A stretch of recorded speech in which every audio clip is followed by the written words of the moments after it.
السلام علیکم، welcome to my channel study plant. آج جو ٹاپک ہم اس ویڈیو میں کور کریں گے وہ ہے short story the fox by D H Lawrence. تو چلے سٹارٹ کرتے ہیں۔ فرسٹ آف آل یہ سٹوری دی فاکس لکھی تھی ڈی ایچ لارنس نے اور یہ پبلشڈ ہوئی تھی 1922 میں۔ یہ شارٹ سٹوری بیسکلی ایک نویلا ہے، نویلا نکلا ہے ناول سے، یعنی کہ نویلا وہ ہوتا ہے کہ جس کی لینتھ جو ہوتی ہے وہ شارٹ سٹوری سے بڑی ہوتی ہے لیکن ایک ناول سے چھوٹی ہوتی ہے۔ ناول کی تو لینتھ بہت بڑی ہوتی ہے، جیسے ہمیں معلوم ہے کہ ناول کی لینتھ جتنی ایکسٹینڈ کی جا سکتی ہے اتنی ایکسٹینڈ کی جاتی ہے، اس میں رائٹر کی پوری سٹوری بیان کی جاتی ہے اور ان لمیٹیڈ ورڈز ہوتے ہیں، مطلب کافی سارے جو ہوتے ہیں نا ورڈز اس میں ایڈ کیے جاتے ہیں، تو ہم یہ نہیں گیس کر سکتے کہ ایک ناول کی کتنی لینتھ ہوتی ہے، مطلب کافی بڑی لینتھ ہوتی ہے۔ تو نویلا کیا ہوتا ہے کہ جس کی لینتھ جو ہوتی ہے وہ شارٹ سٹوری سے بڑی ہوتی ہے لیکن ناول سے چھوٹی ہوتی ہے۔ اچھا جی، اب اس سٹوری پہ آتے ہیں۔ بیسکلی اس سٹوری میں 3 کریکٹرز ہیں۔ ایک character, first character female character کا نام ہے نیلی مارچ، سیکنڈ فیمیل کریکٹر کا نام ہے جل بینفورڈ اور تھرڈ میل کریکٹر کا نام ہے ہنری گرینفل۔ اچھا جی، اب یہ سٹوری سٹارٹ ہوتی ہے ایک فارم سے، تو اس فارم کا نام ہوتا ہے بیلی فارم۔ یہ دونوں فیمیل کریکٹرز نیلی مارچ اور جل بینفورڈ جو ہیں یہ دونوں آپس میں فرینڈز ہیں اور یہ دونوں مل کے کام کر رہی ہیں، اس فارم کو چلا رہی ہیں، اس میں کام کرتی ہیں، اور یہ جب سے کام کر رہی ہیں اس جو فارم میں، وہاں سے جب سے انہوں نے سٹارٹ کیا ہے اب تک کسی میل بندے نے آ کے وہاں پہ کام نہیں کیا، وہاں پہ کوئی بندہ آیا نہیں ہے میل، اور نہ ہی انہوں نے ایکسپیرینس کیا ہے کہ میل ورکر جو ہے وہ کیسے کام کرتا ہے، نہ ان کے کوئی انٹریکشن ہوا ہے۔ اور جو فارم پہ جتنا بھی وہ پیسہ کماتی ہیں، جتنی بھی ان کی ارننگز ہوتی ہیں وہ اسے ایکولی شیئر کرتی ہیں، ایک دوسرے کے ساتھ بانٹتی ہیں، مطلب اگر جتنے پیسے کمائے ہیں تو ہاف نیلی مارچ کے اور ہاف جل بینفورڈ کے۔ نیلی مارچ جو تھی وہ ایک فیٹی وومن تھی، فیٹی مطلب کہ موٹی تازی عورت تھی، جبکہ جو جل بینفورڈ تھی وہ اس طرح نہیں تھی، فیٹی نہیں تھی، بلکہ وہ سلم اینڈ سمارٹ تھی۔ اور دونوں ہی جو فیمیل کریکٹرز تھے وہ 30 ایئرز کی ایج کے تقریباً پہنچنے والے تھے، مطلب 30 ایئرز کے ہونے والے تھے۔ وہ دونوں اپنی لائف سے بالکل خوش تھے، جیسے وہ اپنی لائف فارم پہ گزار رہے تھے اور انہیں کسی بھی میل کی ضرورت نہیں تھی اپنی لائف میں، اپنی لائف کو چلانے کے لیے۔ انہی دنوں ایک فاکس تھا، اس فارم میں آ گیا وہ جہاں پہ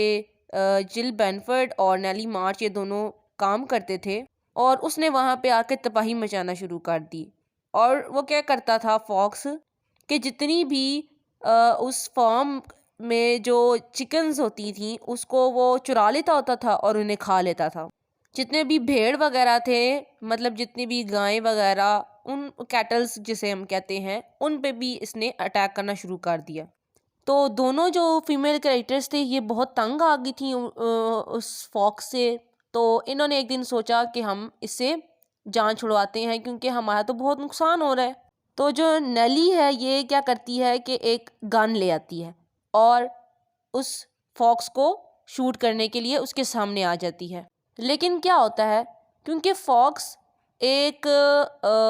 میل کریکٹر کی طرف نہ موو کرتا ہے، اس کی طرف ایک اشارہ ہے، ایک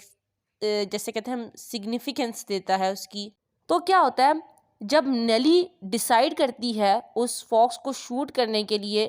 تو کیا ہوتی ہے کہ وہ اس کو شوٹ نہیں کر پاتی کیونکہ وہ کافی ٹائم سے نہ کسی میل سے ملی ہوتی ہے، نہ اس کی انٹریکشن ہوتی ہے۔ تو وہ کیا کرتی ہے کہ اسے اس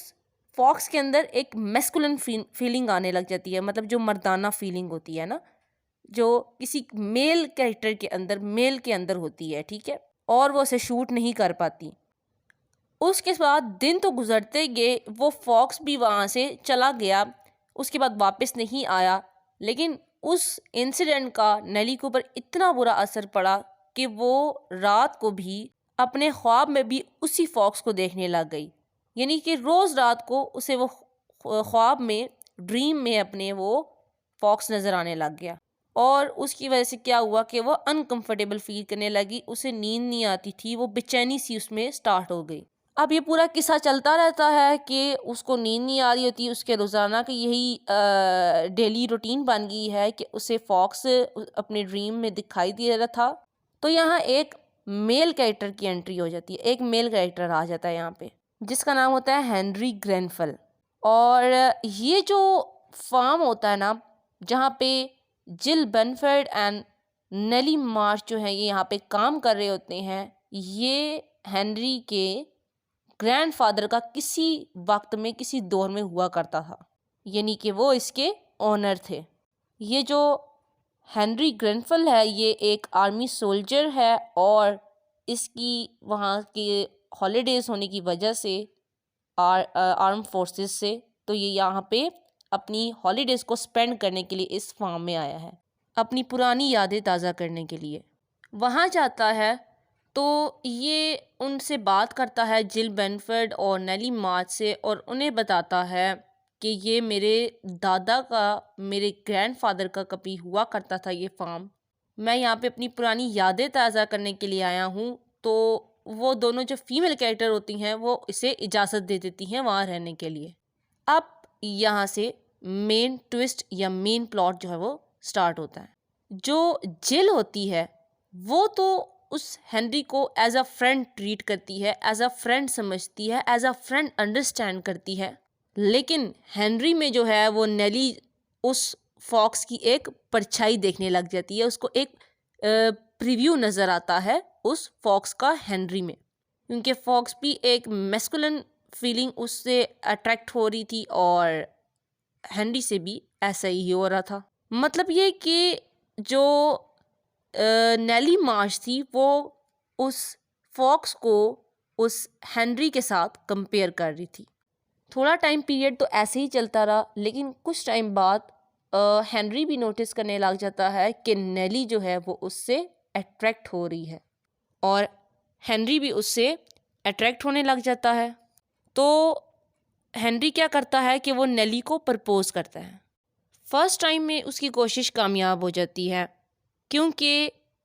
جو نیلی ہے وہ اس کے پرپوزل کو ایکسیپٹ کر لیتی ہے، کیونکہ وہ سمجھتی ہے کہ ہنری بھی ایک میسکولن پاور ریڈیٹ کر رہا ہے جیسے کہ وہ فاکس ریڈیٹ کر رہا تھا، اس لیے وہ اس کی طرف اٹریکٹ ہو جاتی ہے۔ لیکن کچھ عرصے بعد کیا ہوتا ہے کہ نیلی کو بات یاد آتی ہے کہ میرے ساتھ تو میری ایک فرینڈ بھی ہے جل، اور وہ میرے ساتھ کافی ٹائم سے رہ رہی ہے، ہم دونوں مل کے کام کرتے تھے، اور ایسا ہو نہیں سکتا کہ میں اگر یہ جگہ چھوڑ کے چلی جاؤں ہنری کے ساتھ تو جل کا کیا بنے گا، وہ کیسے یہ سب مینیج کر پائے گی۔ تو نیلی ایک لیٹر لکھتی ہے ہنری کے نام، اور اسے کہتی ہے کہ وہ اس کے ساتھ نہیں جا سکتی، اس کے ساتھ شادی نہیں کر سکتی، کیونکہ اس کی کچھ ڈیوٹیز ہیں اس کی فرینڈ کی طرف، اور اسے وہ پوری کرنی ہے، تو اس لیے وہ اس کے ساتھ نہیں جا سکتی۔ ہنری بھی سمجھ لیتا ہے کہ اب وہ اس کے ساتھ نہیں جانے والی، تو وہ کیا کرتا ہے کہ وہ اس جگہ کو چھوڑ دیتا ہے اور کسی دوسری سٹی میں جا کے وہاں سٹے کرتا ہے اور وہاں رہنے لگ جاتا ہے۔ لیکن بیچ میں سے اس کے دل میں بھی ایک بات تھی کہ وہ نیلی کے بغیر نہیں رہ سکتا، اور وہ چاہتا بھی نہیں تھا کہ وہ نیلی کے بغیر جائے اپنے گھر واپس۔ تو کچھ ٹائم بعد وہ دوبارہ نیلی کے پاس جاتا ہے اور اسے پرپوزل دیتا ہے، تو نیلی کیا کرتی ہے، اسے یس کہہ دیتی ہے، اور دونوں جو ہیں وہ شادی کرنے کا سوچ لیتے ہیں۔ جب جل کو یہ ساری بات کا پتہ لگتا ہے، جو نیلی مارچ کی فرینڈ تھی، تو وہ اس بات پہ پریشان ہو جاتی ہے، ڈر جاتی ہے کہ اب تو نیلی کی شادی ہو گئی ہے، تو وہ تو مجھے اکیلا چھوڑ کے چلی جائے گی ہنری کے ساتھ۔ تو وہ ایک پلان بناتی ہے اور سب سے پہلے نیلی کے پاس جاتی ہے اور اسے ہنری کے خلاف بھڑکاتی ہے، یعنی اس کو برا بھلا بتاتی ہے ہنری کے بارے میں، لیکن نیلی اس کی باتوں میں نہیں آتی۔ جب جل کو یہ پتہ لگ جاتا ہے کہ میری لاکھ کوششوں کے باوجود نیلی نہیں مان رہی، تو وہ کیا کرتی ہے کہ وہ ہنری کے پاس جاتی ہے اور اسے برا بھلا کہتی ہے کہ میری دوست سے دور ہو جاؤ، ہم اکٹھے اچھے رہ رہے تھے پہلے سے، لیکن جب تم آئے ہو تو میری دوست مجھ سے دور ہو رہی ہے۔ لیکن ہنری بھی اس کی باتوں میں نہیں آتا۔ جب جب شادی کا وقت قریب آتا ہے تو نیلی کے مائنڈ میں دوبارہ سے وہی کوشچن آ رہا ہوتا ہے کہ کیا میں یہ صحیح کر رہی ہوں کہ میں ہنری کے ساتھ شادی کر رہی ہوں یا میں غلط کر رہی ہوں جل کے ساتھ۔ بہرحال ان کی شادی کا وقت قریب آ جاتا ہے، لیکن ہنری دیکھ رہا ہوتا ہے کہ نیلی جو ہے وہ کنفیوژن میں ہوتی ہے کہ اس نے یہ فیصلہ صحیح لیا ہے یا غلط۔ تو ہنری کیا کرتا ہے کہ اس فاکس کو مار دیتا ہے جس نے اس فارم میں ڈسٹربنس کریٹ کی تھی، ڈسٹرکشن کریٹ کیا تھا، اور اس کے ساتھ ساتھ وہ جل کو بھی مار دیتا ہے، کیونکہ وہ سمجھتا ہے کہ میرے اور نیلی کے بیچ میں جو ایک رکاوٹ ہے بہت بڑی، وہ جل ہے۔ ٹائم پاس ہوتا جاتا ہے، گزرتا جاتا ہے، اور ہنری اور نیلی جو ہیں وہ شادی کر لیتے ہیں۔ لیکن نیلی جو ہوتی ہے وہ اس کے ساتھ خوش نہیں ہوتی، کیونکہ وہ اپنے جو میرج کا ڈیسیژن ہوتا ہے اس سے خوش نہیں ہوتی، اور چاہ رہی ہوتی ہے کہ وہ دوبارہ سے اپنی اسی لائف میں چلی جائے جو وہ فارم پہ گزار رہی تھی اپنی دوست جل کے ساتھ۔ تو یہیں پہ آج کی ہماری سٹوری اینڈ ہوتی ہے۔ If you have any query related with the video, you can comment down in the comment section. And also don't forget to share your views. Like the video, share the video with your family and friends, and don't forget to subscribe my channel. Thank you.